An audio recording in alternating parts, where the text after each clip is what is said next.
विधानसभा अंतर्गत सोनपुर बाजारी ग्राम में पांडवेश्वर बीजेपी मंडल 2 की ओर से संवाददाता सम्मेलन आयोजित की गई। इस संवाददाता सम्मेलन में बीजेपी मंडल 2 के अध्यक्ष वेणुधर मंडल ने कहा कि मते जाते शासक दल पारमिशन पुलिस चाप छिलो, बहुत किछु कागज चाहिए, कोथा डेकोरेटर कागज चाहिए, कखनो साउंडर कागज चाहिए, कखनो कटा गाड़ी थाकबे गाड़ीगुलो कागज चाहिए, कतगुलो भोलेंटियार बहुत কৈফত।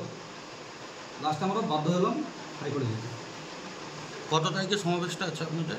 আমাদের 24 তারিখে পারমিশন হয়েছে আমাদের মহামান্য আদালত থেকে। 24 তারিখে আমাদের 3টে থেকে 7টা পর্যন্ত পারমিশন দেওয়া হয়েছে এবং আদালতের যে নির্দেশ থাকবে, যে গাইডলাইন থাকবে, সেই গাইডলাইন মেনেই আমাদের কিন্তু মিছিলটা হবে এবং সমাবেশটা হবে। রাজ্য নেতৃত্বকে উপস্থিত থাকবেন? অবশ্যই রাজ্যের নেতৃত্ব, জেলা নেতৃত্ব শুরু করে রাজ্যের নেতৃত্ব অনেকেও থাকতে পারে, অনেকেই থাকবে। মতন পেমেন্ট দেওয়া হয় না, পেমেন্ট দেওয়া হয়নি তাদের ঠিক মতন। তাদের মিনিমাম বেতন তাদের আছে 25,000 30,000, তাদেরকে পেমেন্ট দেওয়া হয় কাউকে 5,000, কাউকে 10,000, কাউকে 15,000। এমনকি তাদেরকে মোদী সরকার, আমাদের নেতৃত্ব কেন্দ্রের যে মোদী সরকার প্রথমে বলেছেন যে আমরা ক্যাশলেস করতে চাই। আমার প্রশ্ন, এই যত প্যাঁচ মালিক আছে, প্যাঁচের মালিকগুলোর কাছে প্রশ্ন, তাদের টাকাগুলো তাদেরকে ক্যাশ কেন টাকা পেমেন্ট করা হয়? তাদের কেন ব্যাঙ্ক অ্যাকাউন্ট পেমেন্ট করা হয় না? তাদের কেন পিএফ কাটা হয় না? তাদের কোনো মেডিকেল ফেসিলিটি কেন নেই? এটা আমার প্রশ্ন।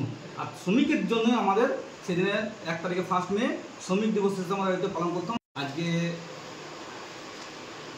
দেশকে বলা হয়েছে, ডাকানো হয়েছে একটাই কারণ, যে আমাদের রাজ্যের নেতা মাননীয় শ্রী জিতেন্দ্র রেড্ডি মহাশয় দারুণ পার্টি অফিসে শ্রমিকদের স্বার্থের জন্য একটা 1 মে বলা হয়েছিল যে আমরা শ্রমিক দিবস পালন করব বাকলা ইন্দিরা চৌকে। তার জন্য আমরা পুলিশকে হচ্ছে ইনফরমেশন দিয়েছিলাম পারমিশনের জন্য। তালবাহানা করতে করতে আমাদের যা পুলিশ যেভাবে যা ডকুমেন্টস বলেছিলাম আমরা তাই মেনে করেছিলাম, কিন্তু পুলিশরা শেষ পর্যন্ত পারমিশন দেয়নি।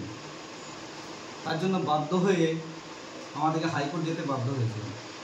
হাইকোর্ট যাওয়ার পর আমাদের আজকে মহামান্য আদালত আমাদের বাকলাতে মিছিল এবং একটা ছোট সমাবেশ। इस संवाददाता सम्मेलन में पांडवेश्वर मंडल 2 के सचिव विकास बाद्यकर, सह सभापति नील बाद्यकर उपस्थित रहे।